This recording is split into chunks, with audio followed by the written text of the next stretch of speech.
Welcome in, everybody, on this Saturday, along with Jim Scarcelli, the former Wolverine. I'm Dennis Fithian, as we're here for the Michigan Postgame Live. Michigan wins the ball game 24-15. We're ready to talk about it with you. What a day, what a game. Michigan Scar wins it 24-15, and they are 10-0 on the season. Michigan is united. Everybody versus Michigan. This game was all about leadership, Denny. It's about leadership. You got your coach. You know, Denny, we've all worked for guys that, you know, maybe they don't delegate like they should, or if they do delegate, they don't give you power. This is all about the coach delegating, empowering his assistants so that if he's not there, you don't even know it. We've all worked for guys, Denny, that, you know, when they go on vacation for a week, things run smooth. We work for other guys, or when they're gone, it's a big mess. Well, this is a sign of leadership, and there's so many good things that went on both sides of the ball, offensively, defensively. We had to pull out the bag of tricks. We had to run our quarterback, and it was just it was an overall win with coaches and players. No turnovers. Great win for Michigan. Scar, give me your thoughts on the game plan, specifically Michigan running the ball as much as they did. I'm Donovan Edwards, you know, the touchdown that he ended up getting, what was it, like, you know, a 3rd and 9, or, you know, you're thinking, you know, this is Michigan's going to throw for sure. Here they are running it. Like, no. Then he scores. They didn't technically throw the ball in the second half, 28 rushes straight. They did throw one, got a pass interference when they were going to A.J. Barner. That was a big play, but no passing other than that, just running all the time. Michigan fans were going nuts. I noticed online as the game was going on, even though Michigan was winning. You know, what did you think? Was that the thought? Was that the feel of the game as it was going on, as they continued to just say, we're just going to bash them up front? I think there's a lot of things there. They were having trouble adjusting to we had 7 offensive linemen in the game often, Denny. 7. We haven't done that all year. Big Hinton was in there. Trente Jones was in there. So there was new formations that we gave them. Okay, we gave Manny Diaz some problems. So it was a combination, I think, of our coaches believing we were having enough success with the run game. And I think there was a lot of confidence in our defense.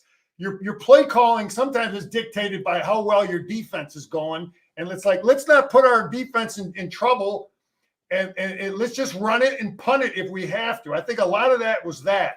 But the offensive play calling, like I said this last week, I said, look, we're going to run JJ. We've all heard about the orgy package.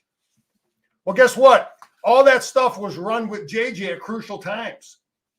And but it was there were some brilliant schemes. We did more things schematically, offensively, more formations than we have all year. And it was really, and they did the same things to us. We had trouble with that one formation. I call it turkey bone, the inverted bone. I don't know if you know, we saw that formation many times where they had 3 backs in the backfield, but we had trouble stopping that. They had trouble stopping our 7 offensive lineman stuff. But I understood what I kind of feel that we were staying with that run game because there was enough success there. Yeah. Coming into this game, Penn State had the 2nd best run defense in the country, and Michigan tuned them up for 227 yards, the number 10 team in the country.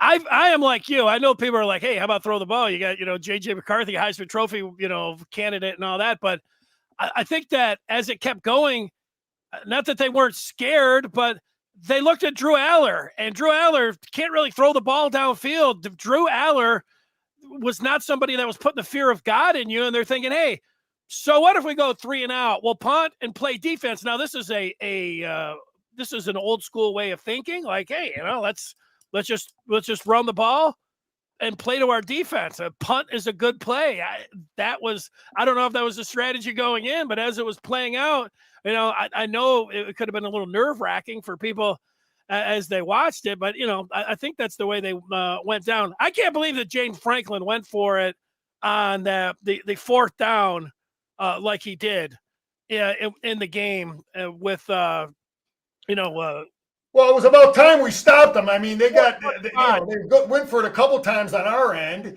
and we'll get into that on defense. But yeah, the law of averages, eventually we're going to stop them. But yeah, I kind of understood that. That's his makeup. That's what he is. But Danny, we talked all week. A lot of things would be the difference. Our quarterback, our all Big Ten, all American quarterback was the difference. And our coaches did a great job of utilizing every bit of talent JJ has.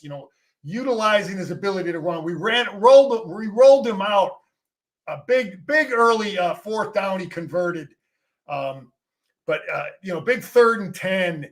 We used him on the quarterback power. He just did a great job at crucial times. His ability to run. JJ again on the 4th and 1, but no turnovers by our quarterback. Great job by our coaches utilizing him. I saw JJ limping in there a little bit later in the game, but then he went back in. But we definitely outplayed him at that position. And Corum was outstanding, falling forward, finding the extra yard. The big run, and the big run, Danny. Though the big run, it was that 7. Danny, when you coach football, when you coach defense, sometimes the team will run a formation that you haven't seen. You have no idea what to call it, and if they got 7 offensive linemen with 2 tight ends, and I'm thinking, and sometimes you have to give it a name to your defensive football players. You're like, hey, I called it 7 heavy. That's what I just made it up right now, because sometimes you have to tell your team, hey, look, when they come out in 7 heavy, we're going to do this, this, and this. And they're, hey, coach, what are we going to call it? So anyway, that happens at times during the game. But that formation gave them problems. Corum got outside the defense. But, Danny, you talk about that run by Donovan Edwards. This is exactly what I talked about last week. When Donovan Edwards is in the game with 3rd and 10, what's the defense thinking? They're thinking they're going to run him on the wheel route. They're not going to give the ball to Donovan Edwards because he can't run the ball inside the tackles, right? What do? 3rd and 10. We give the ball to Donovan Edwards and we run the ball with him. Because I guarantee you they were not expecting that. They're thinking it's going to be a pass. They're going to roll, if he's a factor, they're going to roll, throw it to him on a screen, a jet, wheel route, something. But that was great scheming, and that play worked, and it was by design. They kept doing it. It was 4th and 11, but who cares? 22-yard touchdown run. But they just kept doing it. It didn't matter what the down and distance was. Michigan was going to hammer it, and they were going to run the ball, and they just kept going to the well. And there was a thought like, okay, man, you can't just keep going to the well. You can't keep going. The down and distance. And to me, that's the story of the game. The down and distance, you watch football, not in modern football. You don't run the ball. You're not running the ball in a 3rd and 6, maybe not even a 3rd and 3. You don't run it. And Michigan, 3rd and 11, 3rd and 9, 3rd and 10. JJ's taken off. That was, I think, the biggest play of the game when they finally broke the seal and got things going. After the first couple of series, JJ got in there and he just started. They started making some plays there on 3rd down. Michigan incredible on 3rd down. They end up 6 of 13, which might not jump out to you, but doing it how they did, running the ball, and then defensively, Penn State did, to their credit, they got the 2 4th down conversions in the first half, which got that touchdown, but they end up on 3rd down, just 4 of 14. One of the big stories of the game, how Michigan was on offense on 3rd down and how they played on defense on 3rd down, and then smash mouth football, running the ball regardless of down and distance. That's to me, Danny, you also have to understand this. Manny Diaz is a big pressure blitz, all kinds of stuff kind of guy, right? Okay. So how do you neutralize that? You come out with 7 offensive linemen and you unbalance. We were unbalanced, often. And then we came out unbalanced and we shifted and we got them confused. I mean, it was a different kind of fooling them, but our offensive coaches outcoached their defensive coaches. Our defensive coaches outcoached their offensive coaches, and our players outplayed them. But there's a whole lot of shifting and unbalanced, and it neutralized a lot of the things they want to do on defense. Let's go real quick. I'll finish up some things offensively. The noise, it cost us a penalty early, but we settled down. We only had one penalty with that. Our tight ends, Denny, did not have a great game. One of the problems as a coach, when you put in a lot of stuff, we had a lot of stuff we haven't run.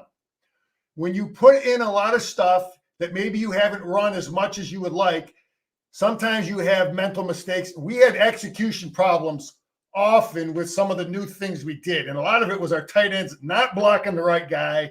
We'll look at it on film Monday. But that's the downside of putting a lot of new stuff in for different people. Yeah, we stuck with our power stuff. We stuck with the stuff that what is our identity? And our identity is to run power and to run zone, and we stuck with it. And there was just a lot of God. There's just so many different things schematically. This game was it's like we've been waiting 9 weeks to bring out all these bag of tricks. Like that's the good thing sometimes of playing, the kind of non-conference and some of these games where you can get up on people. You have things that you work on throughout the season, and sometimes you have to use them for tough games. We haven't really had a game where we've had to use some of this stuff, and we've been able to accumulate it and work on it in practice. And a lot of it came out. It was a big factor in this game. I thought our offensive line was okay. We first play of the game, the guy slants inside of Big Henderson there. Barnhart was off to a rough start. But once we got settled in, we did a good enough job, man. It was a good enough job. And who played a lot was Trente Jones played a lot, Denny. Hinton played a lot, which was good to see those. But this is the kind of game, Denny, that when you look at the line of scrimmage and on both sides of the ball, who's winning up front? And every game we've played, you could say, without a doubt, we won up front. You could tell early on we won up front on both sides of the ball. This game, occasionally they won up front. Occasionally we run up front. They knocked us off the ball. We knocked them off the ball. So it was a back and forth with technique on both sides of the ball. But I think in the long run, our technique, our Ben Herbert, it's all about strength and technique. And I think in the long run, our technique and strength was a little better. Yeah, all credit goes to Michigan and how they prepared and how they were able to block everything out and how they were able to execute and be able to get to the end of this game and win it. I'd say on the other side, James Franklin's the worst fourth quarter coach that I've ever seen in the history of college football. He makes so many bad calls. It's not, today was a microcosm of what I've seen from him in his career, whether it's Ohio State on a huge, a couple of years ago, a huge fourth down, and, he's trying something crazy. He is somebody that I would have no faith in if I'm a Penn State fan. But I'm not. But I'd say for one more second, if I was a Penn State fan, I would put a clown nose on Manny Diaz, not for so much as schematics and everything, but he was out there making fun of Michigan with the signals and everything in a game week. That's a bozo move by somebody as a coach there. Fuel to the fire, everything going on there. Bad move by Diaz, and James Franklin is what he is. Scar, Michigan coming down. Let me jump in on that comment real quick. I look at it from this standpoint, then if you're talking about James Franklin offensively, I would look at it that Minter and Clinksdale and Jay Harbaugh and Mike Elston are just a little smarter today.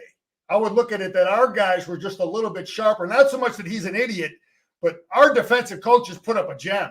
I mean, you keep that team, to what they scored, and it was a real good game plan defensively. 425, Scar. There's no justification for going for it on a 4th and 6 in your own end like that when you're not doing anything. When your quarterback just doesn't have it, that's inexcusable. There's no way that you do that if you're James Franklin. I don't know why he's going for 2 points. These guys try to get too cute. He's going for 2 points. They're not even in the second half, and he's going to go for 2 points. And, you could start arguing about the analytics and everything and what he was doing late in the game. He was chasing those 2 points. That was a momentum deal for Michigan. They come up there, they get the 2 fourth quarter or they get the 2 fourth down conversions there. One, they get a throwback. I mean, they're throwing the kitchen sink. They're emptying the playbook. They get a touchdown, and then they go for 2 there. That was a stupid move by James Franklin. They chased those 2 points the rest of the game. All right, I don't need to sit around. I'll give it to you, Scar. You know, no, you're making good points. But bottom line is we really slowed down that offense. We adjusted to. They did a lot of new things, and I guarantee you, Minter's going to look at that and say we did not do a good job in that inverted wishbone formation because they gave us trouble with that. But I got leadership. I said it would be low scoring.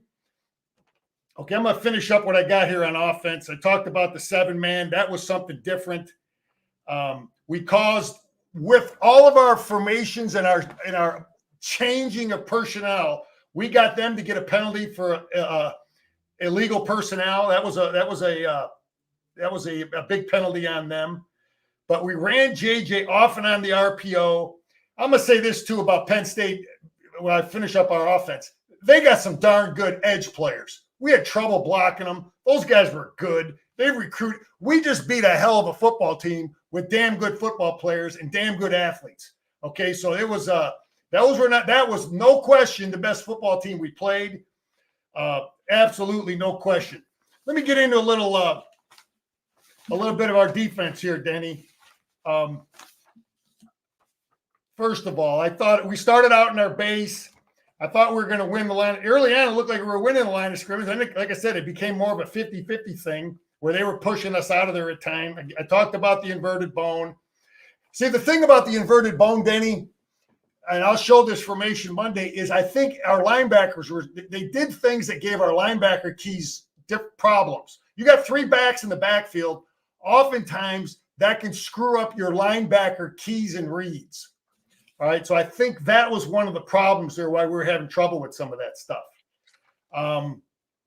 Swinging gate, Denny. How about swinging gate? This is the kind of stuff I talk about. Why I'm so impressed with our coaches. What they come out with down there in that 2-point conversion, they came out swinging gate, and it was a kind of a different version of it. But you've got to be always ready for that stuff. And what did Michigan do when they came out swinging gate? We adjusted like they've been running it all day. Like we've been working on that thing all the time. So it was a beautiful thing to see our defense adjust to it. We stopped them on that two-point conversion there, and that was some great stuff. What kind of stats you want to talk about there? Well, I think it's a great point talking about that swinging gate. I mean, it's a huge point in the game. You know, if they are able to stop them there, the game is over. Obviously, they did. They go out there. They didn't panic. They had the guys. They knew who the eligible. I mean, that is they'll look at that film, and I'm sure everybody will be like patting each other on the back. I don't know, Scar.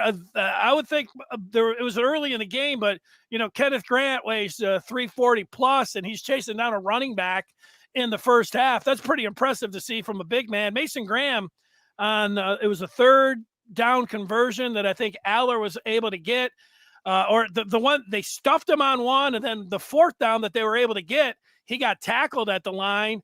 You know, he had a hell of a game.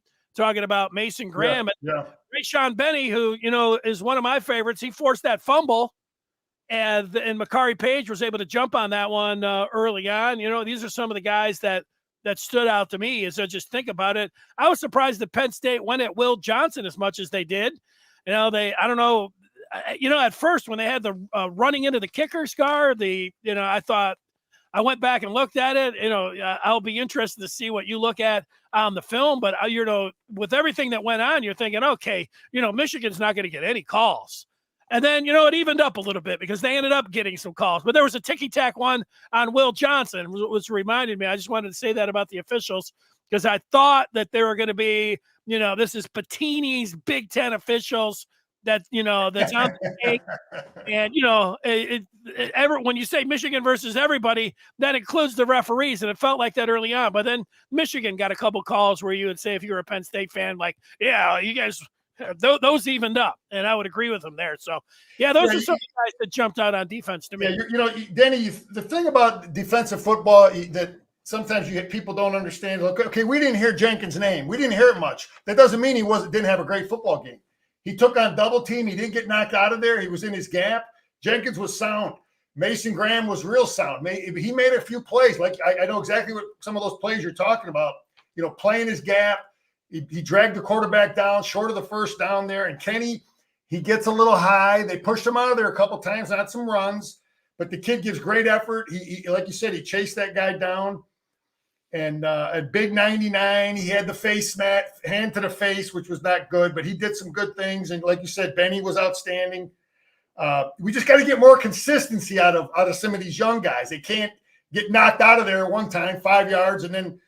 But you're right. I think our coaches are putting Johnson on an island at times and saying, "Go ahead, we're going to dare you." They're not giving him help, and that's what you do with a great player. You don't give them help. You rotate help to the other guys, and that's what it is. Denny, let me talk about that swinging gate and that play they threw back, the throwback to the quarterback. See, when you're coaching football on defense, there are certain things you work on every day in practice, tackling, taking on blocks, rushing the quarterback. You do that every day. There's certain things you might work on like once a week. And then there's certain things you might only work on like maybe 3-4 times a year. And one of them, for all edge outside backer, like and I coach that position, is you've got to rep occasionally. You don't do it every day in practice, but you've got to rep.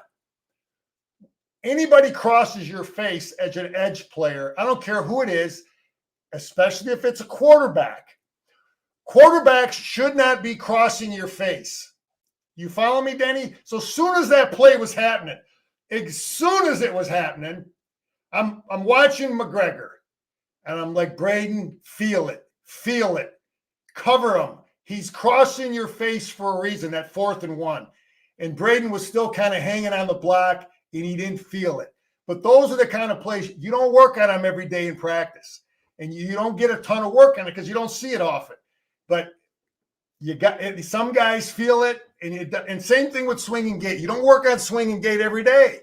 You work on it every couple of weeks. But that was what was so impressive about how quickly we adjusted. That's a smart football team, because people at home are looking at that stuff thinking, "Oh, yeah, okay, whatever." No, it ain't whatever. That stuff is hard. And then there's multiple versions of swinging gate. And let me go over some of our players. The edge, I thought our edge players were okay. I think I'll give Penn State offensive line. Those tackles were good. Their offensive line was good. It's the best offensive line he's had. And to hold them to what we held them. Our guys, we weren't running around their tackles like we had. Everything was a struggle. Everything was a struggle to get to their quarterback. And it's hard. I understand that. What else do I have here? And we line up off sides. Harold lined up off. But yeah, again, you look at our edge players. And I didn't see that.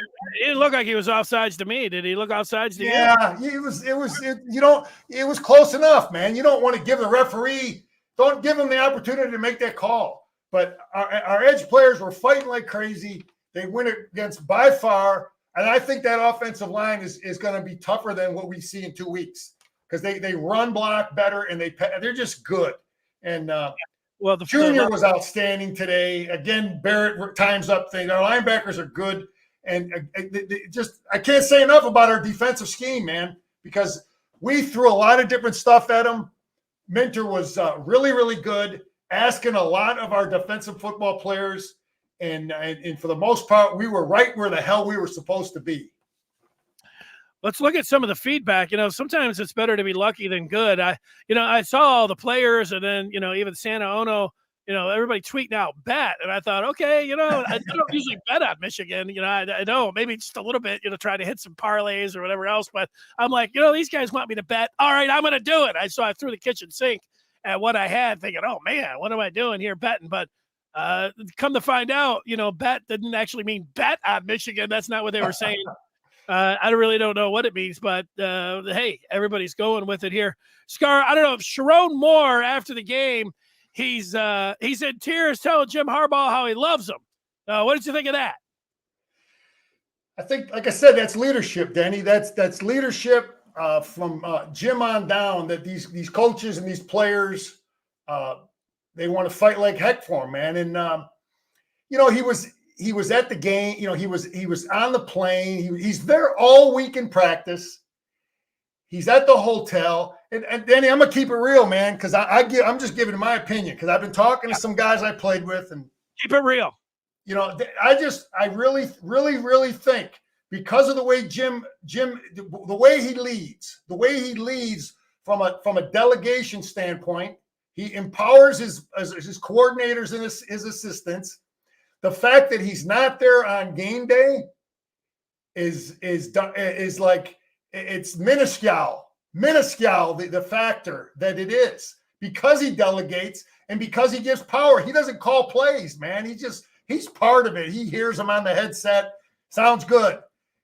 He's part of the collaboration. Look, there are some coaches that are also the defensive coordinator. There's a few guys like that. I know Jimbo Fisher, he was calling plays, and I think Lincoln Riley called. There's guys that call plays. There's guys that coordinate the defense.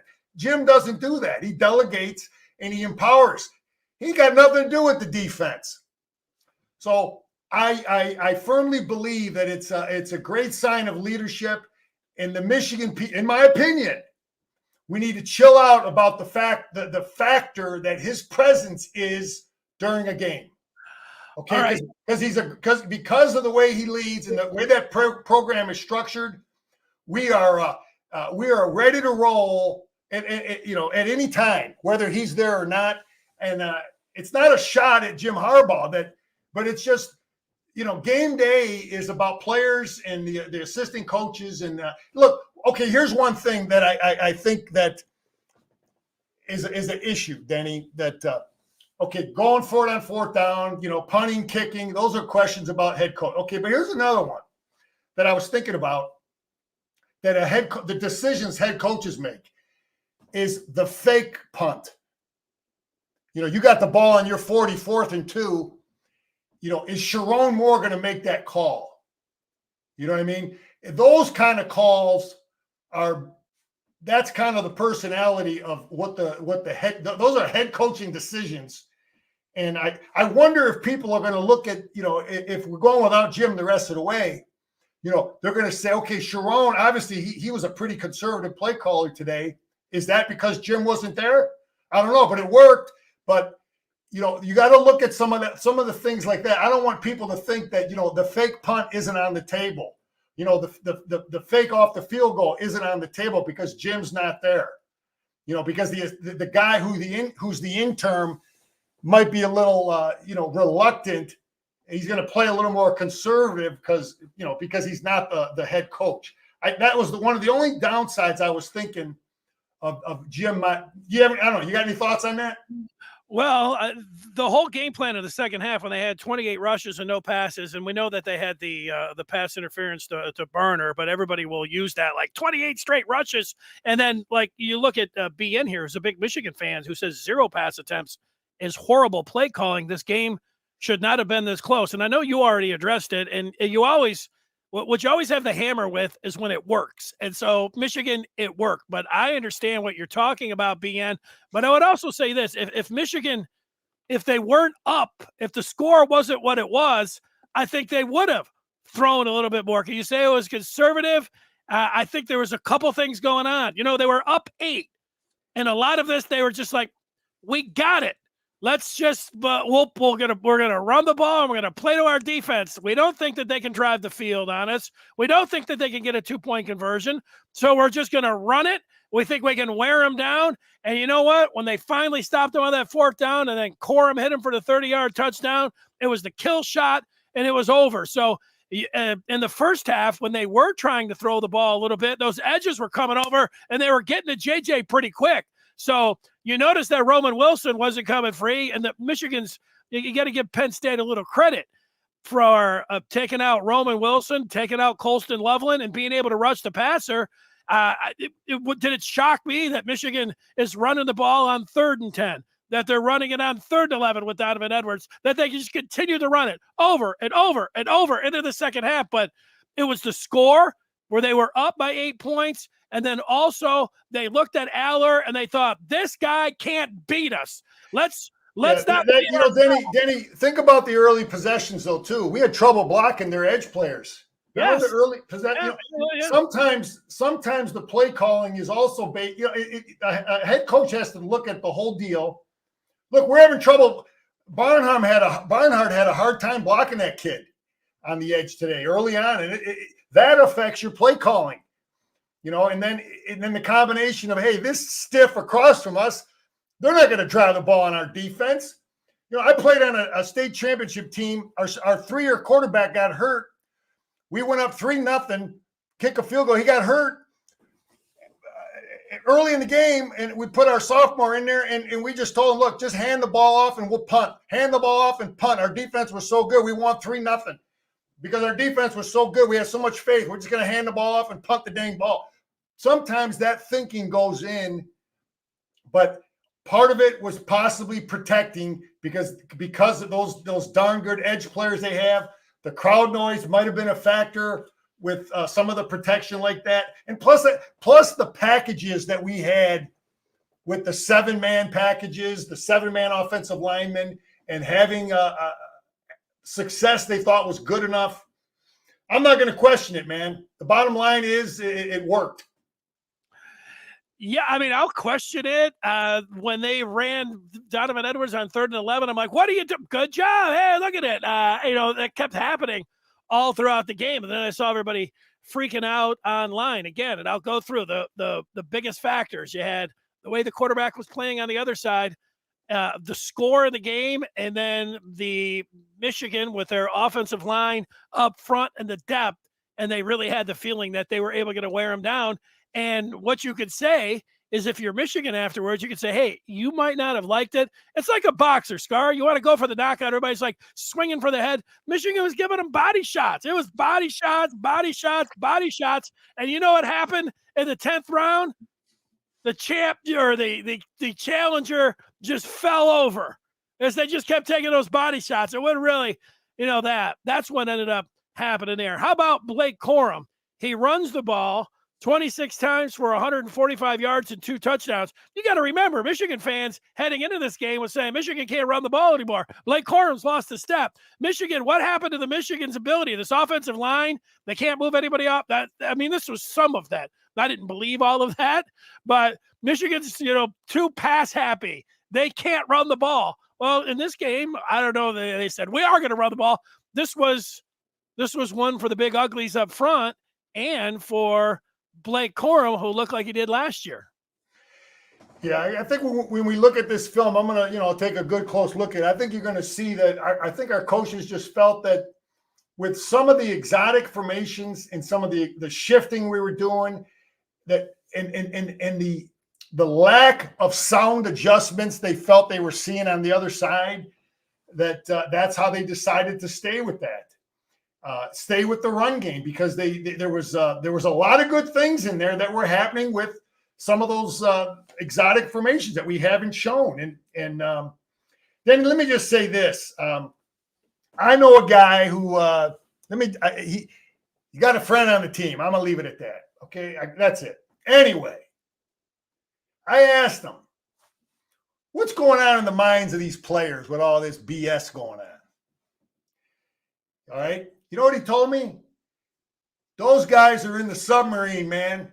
They ain't hearing none of it. They ain't feeling none of this stuff. So he just really convinced me that our leadership had those kids, go to school, come to practice, pay attention in meetings, have a great practice, go to bed early, eat healthy, get up early, go to class, stay in the routine, stay focused on your schoolwork and on Penn State. And he just felt that that our coaches just did a great job of keeping our kids in the submarine, locked in, wagons circled, and blocking all the noise out. So it was something that it was real. I think it was real. 145 for Corum. When you look at Donovan Edwards, 10 attempts, 52 yards, had the touchdown on that 22-yard score on a 3rd and 11. That was huge from Donovan Edwards. J.J. McCarthy ran the ball 8 times for 34 yards, none bigger than on the 3rd and 10 in the first quarter. I thought that was the biggest play. I'll say the biggest play was the Corum 30-yard touchdown. and preceded by that was the stop that Michigan was able to get on the 4th down. But I'll say McCarthy running for it really broke the seal for Michigan early on in the game. Actually, it was just Michigan's 3rd possession. JJ, it was 3rd and 10. He ran the ball. After that, he got Samaj Morgan for 19 yards on a 3rd and 8. Corum ended up scoring Michigan's first touchdown, and that gave them the confidence. Like, they came out. Penn State was able to drive the field pretty good, bending but not breaking there early in the game with the crowd going crazy.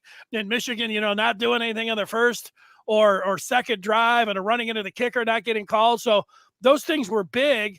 When you got a game that there's going to be less possessions, even in the first quarter, these things are huge when you're on the road, being able to play like they did. But I wanted to get back McCarthy, 7 of 8 for just 60 yards, but no turnovers in this game for J.J. McCarthy. And people are asking about when he got hurt. I mean, you could see it. Michigan had they had one play there at the end of the 4th quarter when they got pinned down to the 3-yard line. You remember that, Scar?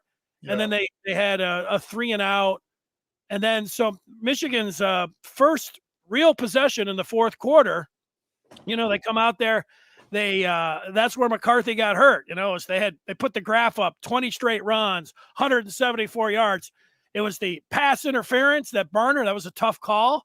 If I'm a Penn State fan, that went against the Nittany Lions there, but that's when JJ ran the ball there. Next, McCarthy gets hurt when, he's running the ball out there, and, he got his ankle and in there. He was definitely limping around, but, he stayed in the game there. That's a pretty good sign. I mean, if he, you're going to get nicked, you're going to get hit.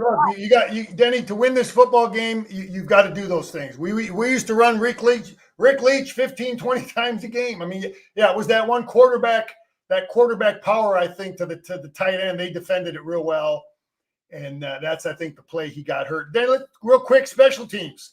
How about special teams? I got it as a push here, that there really was no dominant. We punted the ball. We punted it well and had great coverage.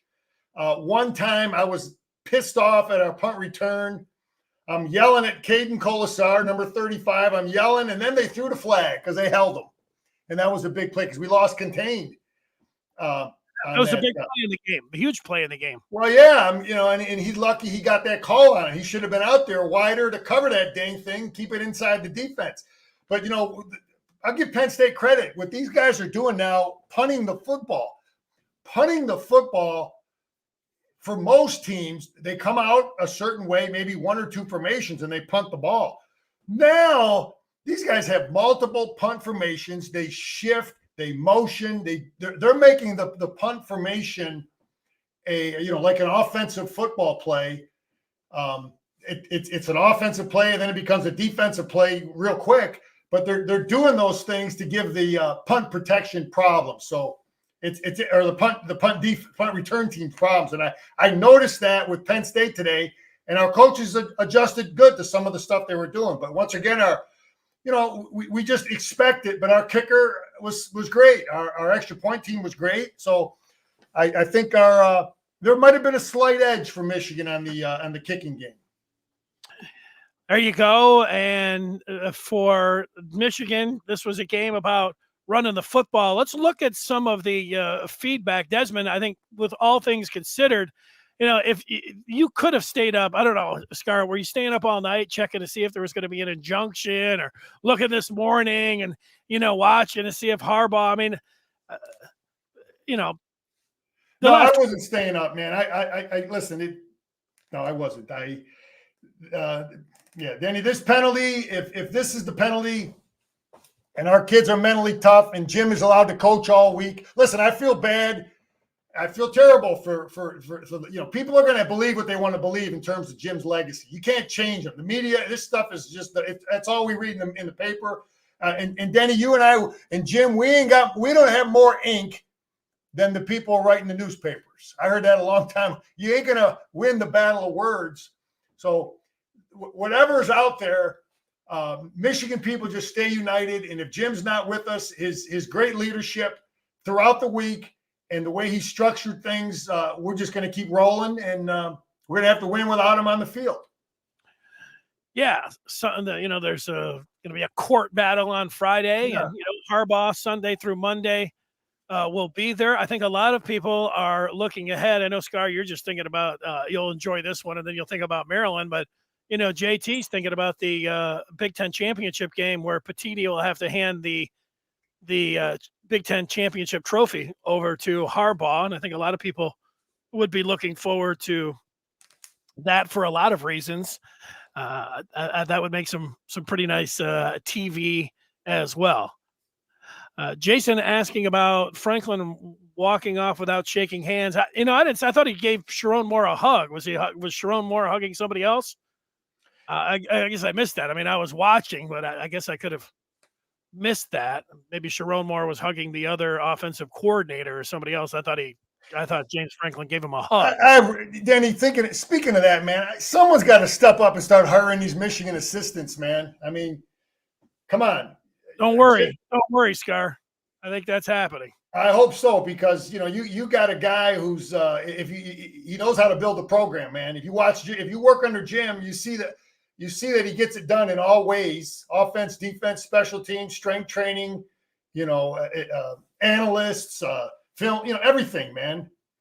So hopefully they start snatching up some of our guys.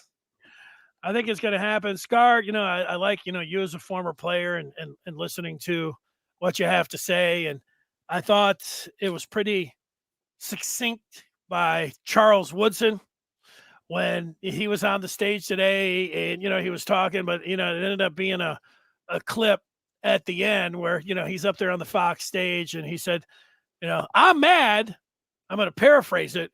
I'm mad because this is BS, but he didn't say BS. And I thought that was, the way to lay it all out there for the Michigan fans and everybody that was watching. He did a good job. Yeah, I'm glad that guys that have big voices in the media are stepping up. And I'm just going to say this. Jim needed it 4 or 5 years ago too, though. That's a whole nother argument. We needed guys to step up. What do you mean in 2020 when people were calling for his head? Well, I'm just going to leave it at that, Danny. There's a way. I think there's a time and a place for former players to disagree. If I got a problem with him, I'm gonna say it to his face. There's certain platforms that it can only hurt recruiting if you continue to attack our coach, and you're in a position in the media. Now I get it. You got to you got to give your views on things. But there also is a point where, I don't think Feinbaum down there in the SEC water carrier, I don't think he's ever not going to support the SEC. Put it that way, Danny. They got guys that are all the time, all day long supporting them, and I think it's only fair that we have guys that support the Big Ten and support Michigan and support Jim. That's just how I feel. Yeah, and I don't feel like that, Scar. And I think that Paul Feinbaum does things for effect and for his pocketbook. And if the whole SEC was playing like garbage, he would be, for entertainment purposes, he would be rolling over on them. And you know what I want from a former player? I want him to be honest. I don't want you to say things just because you're wearing the maize and blue or that you wore the maize and blue. If you don't like what's going on and you think there needs to be a change, well, say it. Sure, you want to go behind and make some phone calls or go down there and say it to their face.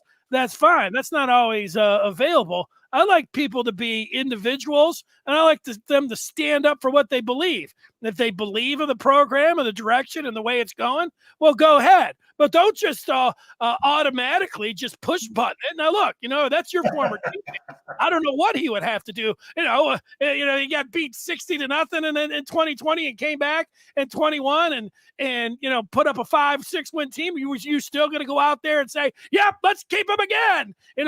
At some point, everybody's got their breaking point.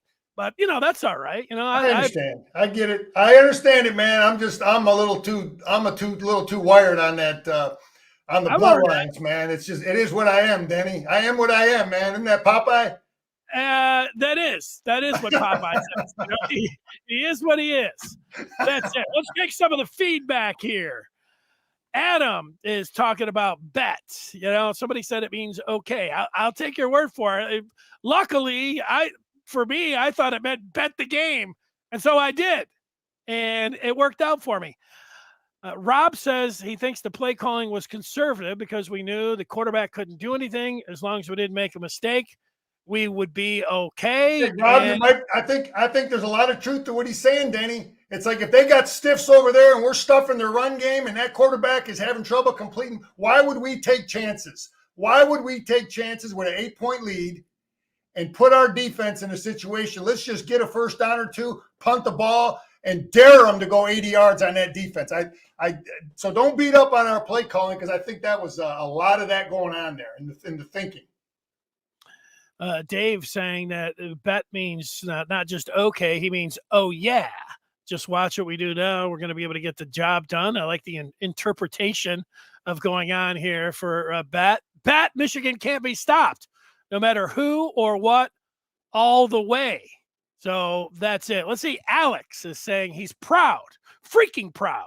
What an honor to be a fan of this team. Watching Woodson push back on Urban was pure gold.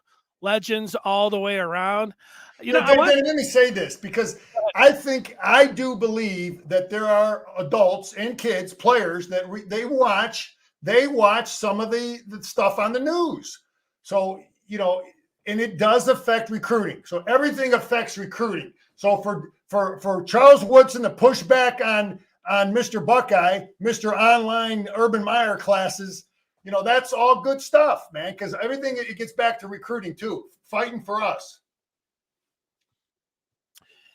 Yeah, I hear you. I was surprised. I watched a little bit of the Fox pregame, and Urban Meyer. I'm like, oh, here's Urban Meyer. He's gonna. I think Urban Meyer was feeling it, thinking like, man, just wait till they find out everything that was going on at Ohio State. That's what I was feeling, because as I was watching him, he's making all these good points and he's saying a lot of good things about Michigan. I'm thinking, there's something going on here. He's just waiting until they pop open the hood on that Buckeye car to see what they got under, going on with that engine. Clarence says, give the other team some credit. Their defense is solid, and we did what we were supposed to do. People started questioning our run game. Now we did what we do. Smash mouth football. Stop complaining. Yeah, you have to be able to take sometimes what the defense gives you, Denny. You don't force the run. You don't force the pass. And if they're that bad on offense, then you do, and you play to your defense. You don't put your defense in bad situations. I love this running it down their throat, second year in a row. Yeah, we ran it down their throat in a little different different fashion than last year, but it's still all effective. Yeah, last year Michigan wins at 41-17. This year they win at 24-15. Last year Michigan ran for over 400 yards. In this game, a little tougher sledding, 227 yards, but it all works in the end. Manny Diaz, when he saw us come out with 7 offensive linemen, he had to be saying, what the hell is this? We haven't done it all year. And those are the things that people talk about, halftime adjustments. I can't wait till halftime to adjust. I mean, Michigan literally we had a formation where we had 7 offensive linemen in the game, guard tackle on one side, and then we had four offensive linemen on the other side with two tight ends. That's how we finished the game in that formation. Now, you think he worked on that in practice? You think he worked on adjusting to that formation? Well, I don't think he did, because we did a lot of good things from that formation. So that's coaching, man, and giving the defensive coach headaches. You can see their players; they're looking around like where the hell are we supposed to line up in some of those formations we were in, especially when we shifted in some of those formations. That's the stuff I love. I just love that kind of stuff. That helps. It helps you play smash mouth when guys are not sure where the hell to line up. I like it. We're going to get some of Scar's final points here. I'm trying to run through some of the. Harbs called him Pete.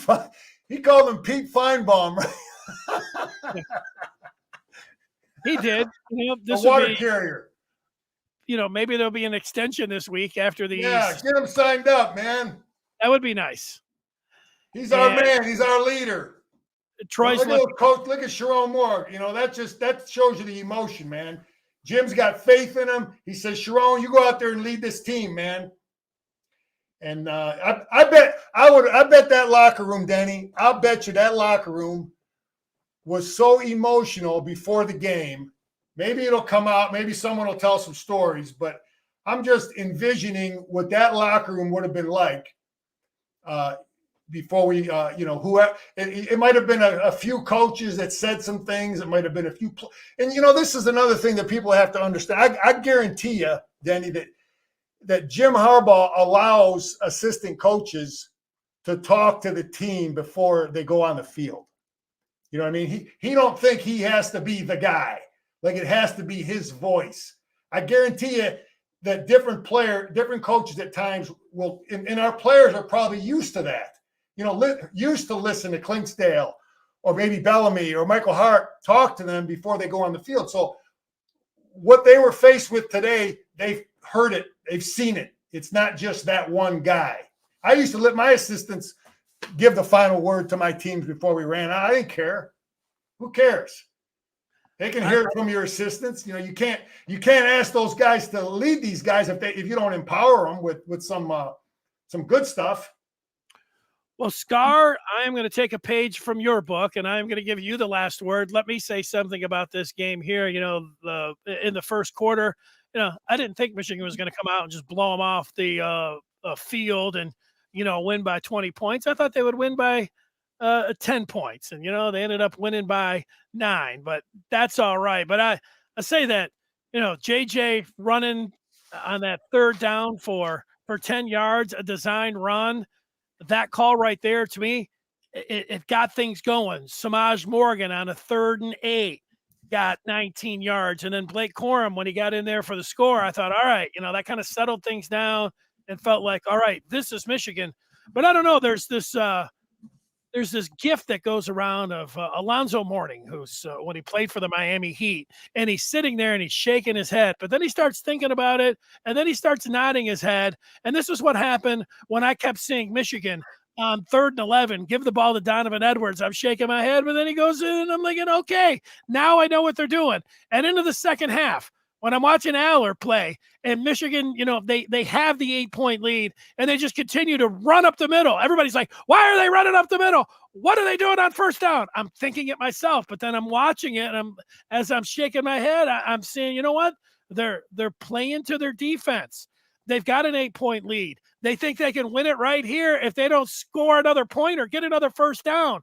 Punt's a good offensive play. It was an old school recipe to go out there and get it done. And I know Jim Harbaugh was sitting in the hotel with a big smile on his face because they just kept running the ball. And he was thinking it was like 1970s again as he was watching it. I'm guessing that's what he'll do when, he takes to the podium on Monday. But I would say thanks to James Franklin for going for it on the 4th and 6, because immediately, he had to be feeling some indigestion, because when Michigan got the ball back in the first play and Blake Corum went in there for the 30-yard touchdown, that was the fork, that was the dagger that really did Penn State in, and Michigan comes away with the victory. They're 10-0.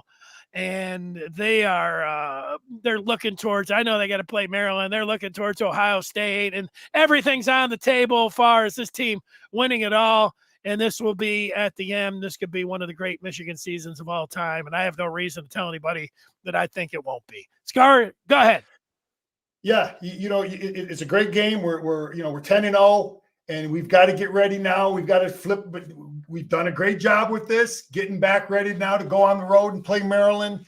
But this is a mentally tough football team. This team is mentally tough because they got a mentally tough leader. They got mentally tough assistant coaches, and everything they do in that program is about instilling mental toughness. They challenge those kids in practice. Everything they do is to build and develop mental toughness. So when you face situations like these guys are facing, They just, it's a non-issue, man. Let's go. Let's play.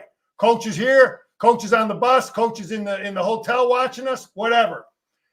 Mentally tough guys won this game. This game was this was a 365-day win from scheming and game planning. There's a ton of stuff we did today we haven't shown all year. A bunch of stuff. We were probably working on it in the spring, working on it in camp.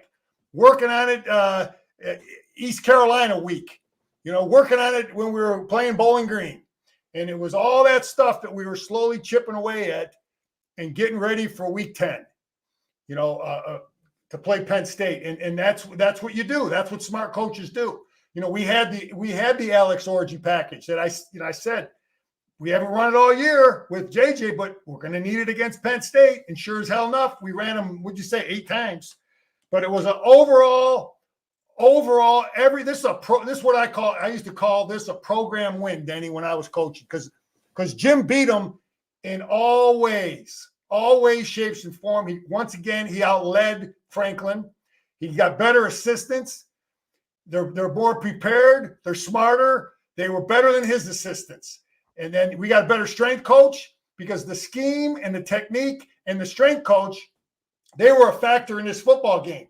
When with 2 teams got 4 and 5 star kids, and then they both kind of got good technique. Sometimes it comes down to who's stronger, but this was an overall program win, and we're rolling. Let's get the mind right. Hopefully JJ's healthy. Well, we got to go on the road again, and 1 week at a time, working one week box, tight 1 week boxes. Forget about what happened now, and forget about who's down the road, and we're rolling, Denny. It's all good.